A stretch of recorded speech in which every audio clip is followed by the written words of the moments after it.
हम जो हैं वो शुरुआत में ही जो है वो सरकार को टैक्स देते हैं, जिसे हम टोकन टैक्स भी कहते हैं। और जब हम बाहर किसी स्टेट में जाते हैं तो दूसरी स्टेट को भी जो है वो टैक्स देते हैं। ये चीज़ जो है वो सरकार को टैक्स देने के बावजूद, टैक्सी नंबर गाड़ी लेने के बावजूद हमें कोई आज तक ये नहीं पता कि कोई ऐसा स्थान हो जहाँ पे हम, जब हमारी गाड़ी कहीं बाहर नहीं जाती तो हम नाहन में, शहर में कहाँ लगाएँ?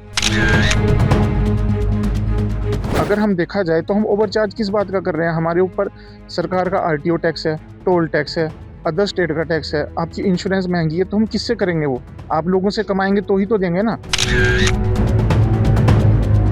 बाई चांस 15 से 20 दिन के बीच में हमारी समस्या नहीं पूरी हो सकती, तो हम एक सांकेतिक धरना जो है वो या तो आरटीओ कार्यालय के बाहर देंगे या फिर डीसी ऑफिस के बाहर देंगे। नमस्कार, दैनिक सवेरा टीवी में आपका स्वागत है। इस वक्त हम डीसी कार्यालय के समीप मौजूद हैं और हमारे साथ यहाँ पर टैक्सी मैक्सी यूनियन के पदाधिकारी यहाँ पर मौजूद हैं, क्योंकि पिछले लंबे समय से टैक्सी स्टैंड और पार्किंग की समस्या को लेकर ये प्रशासन के पास बार-बार जा रहे हैं, मगर अभी तक कोई समाधान नहीं हुआ। टैक्सी स्टैंड ना होने के कारण इन लोगों को किस तरह की समस्या पेश आ रही है, इस संबंध में हमारे साथ बातचीत करने के लिए यहाँ पर टैक्सी ऑपरेटर्स मौजूद है। जनाब, सबसे पहले तो आपका दैनिक सवेरा टीवी में स्वागत है। आपका बहुत-बहुत धन्यवाद। अ, आप पिछले लंबे समय से टैक्सी स्टैंड के लिए डिमांड कर रहे हैं। क्या आवश्यकता आन पड़ी है कि टैक्सी स्टैंड की आवश्यकता पड़ रही है आपको?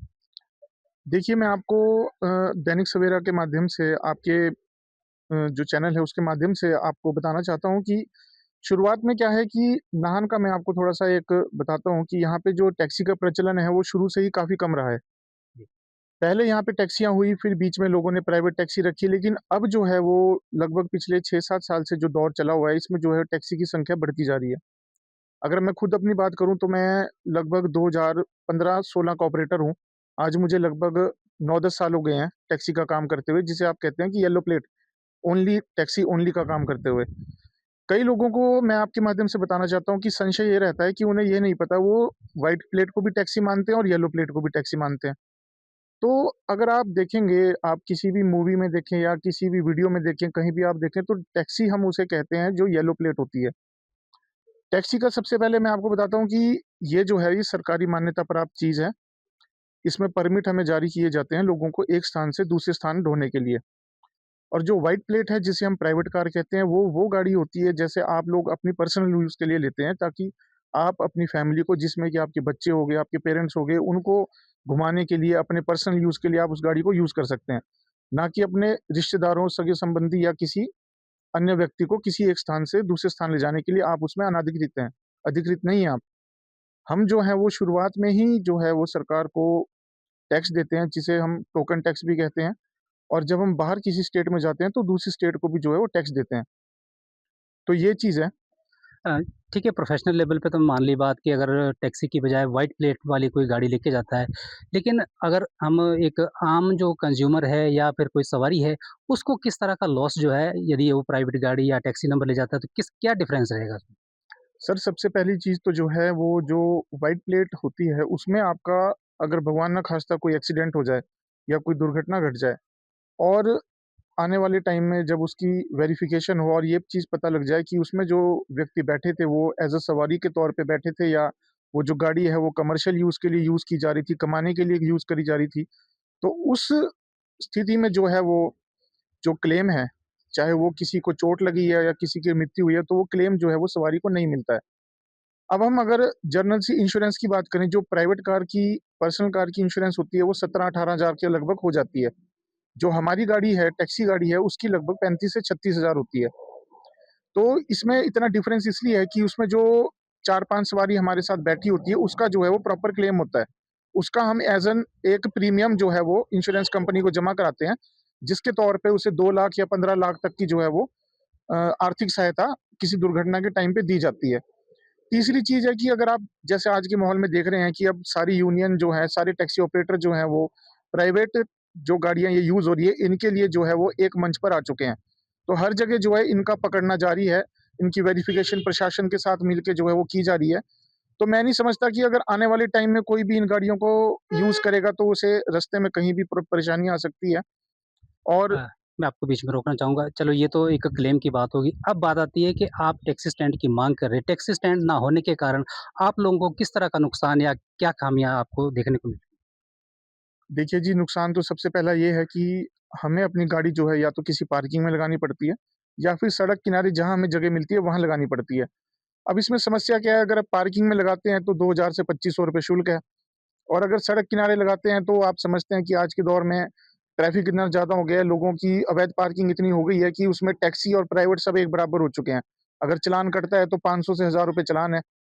तो कहीं न कहीं जो है वो हमें पे करना पड़ रहा है, लेकिन ये चीज़ जो है वो सरकार को टैक्स देने के बावजूद, टैक्सी नंबर गाड़ी लेने के बावजूद हमें कोई आज तक ये नहीं पता कि कोई ऐसा स्थान हो, जहाँ पे हम जब हमारी गाड़ी कहीं बाहर नहीं जाती, तो हम नाहन में शहर में कहाँ लगाएँ? आप मुझे बताइए, आप इतने साल से यहाँ पे हैं, आपने कहीं कोई टैक्सी स्टैंड देखा हो? हाँ, ये ज़रूर है कि आपने कहीं 4-5 गाड़ियाँ इकट्ठी खड़ी देखी होंगी, लेकिन मैं उसे स्टैंड के तौर पे नहीं मानता। मतलब आपका मानना है कि अगर ये टैक्सी स्टैंड यहाँ पे प्रॉपर होगा, तो जिन लोगों को मान लो 5-10 टैक्सियों की आवश्यकता है, तो वो भी आसानी से क्या वहाँ से टैक्सी हायर कर सकते हैं? सर देखिए, आज की डेट में ऐसा है कि अगर कहीं शादी है या कोई भी फैमिली फंक्शन है, तो 10 से 12 गाड़ियों की ज़रूरत तो लोगों को पड़ती है। तो अब अगर इतनी मात्रा में आपको कहीं से गाड़ी चाहिए, या तो आप किसी एक व्यक्ति को कहेंगे। मैं आपको सिंपल सा एक गणित समझाता हूँ।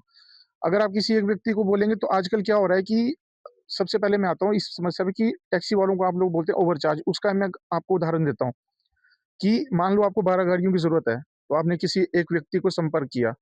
वो आपको बोल देगा कि भई हमने हाँ जी, गाड़ियाँ हम करा देंगे। तो उसमें क्या होता है कि वो अपने हमसे रेट जैसे मान लो पूछ लिया 6000 है, तो वो व्यक्ति ऐसे लोग व्यक्ति क्या करते हैं कि वो ₹500 बढ़ा के या ₹1000 बढ़ा के आगे आपको बता देंगे कि भई ₹7000 माँग रहा है वो। तो इस समस्या में क्या हुआ कि मैंने तो 6000 माँगा, लेकिन वो कस्टमर तक पहुँचते-पहुँचते 7000 हो गया। तो उसमें क्या है कि सीधे-सीधे कस्टमर को ये लगता है कि भई टैक्सी वाले ओवरचार्ज कर रहे हैं। लेकिन अगर हम देखा जाए तो हम ओवरचार्ज किस बात का कर रहे हैं? हमारे ऊपर सरकार का आरटीओ टैक्स है, टोल टैक्स है, अदर स्टेट का टैक्स है, आपकी इंश्योरेंस महँगी है, तो हम किससे करेंगे वो? आप लोगों से कमाएँगे तो ही तो देंगे ना। मतलब आपका कहने का मतलब है कि यदि टैक्सी स्टैंड जैसे यहाँ पे नान में नहीं है, हुँ। तो इसका भी जो है नुकसान एक तरह से कस्टमर्स को ही भुगतना पड़ रहा है क्योंकि जो बीच में ठेका प्रथा एक तरह से हो जी, जाता जी, है कि जी। बीच में कोई ठेके के तौर पे जी, आदमी बीच में आ जाता है और वो ओवरचार्ज करके जी। जो है कस्टमर्स को ही जो है नुकसान पहुँचा रहा है एक तरह से। नाम उसमें टैक्सी वालों जी। का आता है। दूसरी आपने एक समस्या रखी है कि जो प्राइवेट नंबर्स है, जो है उनको उनके ऊपर क्या लगाम लगाना चाहते हैं? सर, सबसे पहले तो बात ये है कि ये जो हमारी माँग है, ये आज की नहीं है। ये नहीं है कि हम आज उठकर जो है वो माँग कर रहे हैं। ये लगभग 7 से 8 महीने पहले से जो है वो माँगें हमारी चली हुई हैं। मैं ऐसा नहीं कहूँगा कि प्रशासन ने इसके ऊपर बिल्कुल काम नहीं करा। प्रशासन ने काम करा है, लेकिन सबसे बड़ी समस्या ये है कि 1 दिन काम होता है और बाकी 25 दिन वो दबा के चलते हैं। जिसमें क्या है कि अगर उनका कोई चालान हो भी गया, तो वो सोचते हैं कि नहीं, हम इसको आगे आने वाले टाइम में पूरा कर लेंगे। तो ये चीज़ है, और दूसरी चीज़ में ये जो हमारे बीच में एक भ्रम फैला हुआ है कि टैक्सी वाले जो हैं वो प्राइवेट गाड़ियों के दुश्मन हैं। ये चीज़ नहीं है। मैं अपनी पिछली मीडिया के माध्यम से भी कह चुका हूँ कि भई हम लोगों को, ये छोटा-सा शहर है, हम यहाँ का जो सौहार्द है उसे बिगाड़ना नहीं चाहते। हम आपकी मदद के लिए खड़े हैं। आप लोग हमसे, अगर कोई समस्या है, आपको कोई प्रॉब्लम आ रही है टैक्सी नंबर लेने में, तो आप हमसे संपर्क करें, हम आपको जो है इसके लिए गाइड करेंगे। और मेरा मानना ये है कि नाहन की जनता को कम दामों में अच्छी टैक्सी सुविधा मिले, इसके लिए हम लोग जो हैं वो आगे से अग्रसर हैं, और सोसाइटी का जो गठन हमने किया है, वो भी इसीलिए किया है कि मतलब लोगों को अच्छी सुविधा कम दामों पे दी जाए। एक आपने सरकारी क्षेत्र में जो टैक्सियाँ लगाने की जो बात की थी, उसमें रेट को लेकर क्या विसंगति है? सर, विसंगति ये है कि अगर हम 2020 से लेके 2026 तक के रेटों का आकलन करें, तो जो हमारे 20-21 के रेट हैं वो अच्छे थे, लेकिन उसके बाद जो है इसमें भारी गिरावट आई है। साल-दर-साल जो है वो रेट घट रहे हैं, जबकि ये लोग जो हैं, ये रेट जो हैं बढ़ने चाहिए। पेट्रोल, डीज़ल के रेट बढ़ रहे हैं और जो हमारे सरकारी उसके रेट हैं वो घट रहे हैं। तो ये जो चीज़ है, ये डिसबैलेंस जो है वो हमारी ज़िंदगी में, मतलब कि जो है वो हमारे लिए हानिकारक साबित हो रहा है। मेरी सोसाइटी में भी कई लोग हैं जो सरकारी कार्यालय में अपनी अच्छी सेवाएँ देने के लिए इच्छुक हैं, लेकिन सिर्फ़ रेट की वजह से जो है वो परहेज़ करते हैं। और मेरा प्रशासन से भी ये अनुरोध रहेगा, आने वाले टाइम में जो है वो आप अच्छी सेवा के लिए हमें संपर्क करें, हम आपका साथ देने के लिए तैयार हैं, बशर्ते आप लोग जो हमारी समस्या है उनका समाधान करें। यदि आपकी ये समस्या जो है आपने प्रशासन के सामने रखी है, यदि ये माँगें जल्दी पूरी नहीं होती है, तो भविष्य में क्या आप लोगों का स्टेप रहेगा? देखिए, अभी तक तो हमारा सिर्फ़ यही है कि हम प्रशासन को 15 से 21 दिन का टाइम देना चाहते हैं, और जो हमारी समस्या है, ये कोई ऐसी समस्या नहीं है जिसके लिए मैं समझता हूँ कि कोई सेंटर से अप्रूवल चाहिए या कहीं और से चाहिए, ये हमारे विदिन डिस्ट्रिक्ट की समस्या है। तो अगर चाहें तो इसका निपटारा 1-2 दिन में भी हो सकता है और मैं नहीं चाहता कि हमें आने वाले टाइम में कोई ऐसा कदम उठाना पड़े। अगर बाई चांस 15 से 20 दिन के बीच में हमारी समस्या नहीं पूरी हो सकती, तो हम एक सांकेतिक धरना जो है वो या तो आरटीओ कार्यालय के बाहर देंगे या फिर डीसी ऑफिस के बाहर देंगे। धन्यवाद दैनिक सवेरा से बात करने के लिए। तो ये थे टैक्सी मैक्सी ऑपरेटर्स जिन्होंने बताया कि टैक्सी स्टैंड ना होने के कारण एक तरफ तो उनके बिज़नेस पे प्रभाव पड़ रहा है, वहीं जो है लोगों को भी परेशानियों का सामना करना पड़ रहा है क्योंकि टैक्सी ढूँढने में जो है उनको कई दिक्कतों का सामना करना पड़ता है और ऐसे में जो है प्राइवेट ऑपरेटर्स जो है सवारियाँ ढो रहे हैं और जो कि सीधे तौर पर इनको नुकसान हो रहा है। दूसरा इन्होंने कहा कि जो सरकारी रेट है टैक्सियों का उसमें भी जो है काफ़ी कम पहले के मुकाबले हुआ है और उसमें जो है बढ़ोतरी की जानी चाहिए ताकि जो है जो टैक्सी ऑपरेटर्स है इनका जो है अपना जो भरण-पोषण है वो अच्छे से हो सके। और इन्होंने अल्टीमेटम दिया है कि यदि 21 दिन के अंदर-अंदर इनकी समस्या का समाधान नहीं हुआ, तो ये सांकेतिक धरना प्रदर्शन भी करेंगे। दैनिक सवेरा टीवी के लिए नाहन से देवेंद्र वर्मा।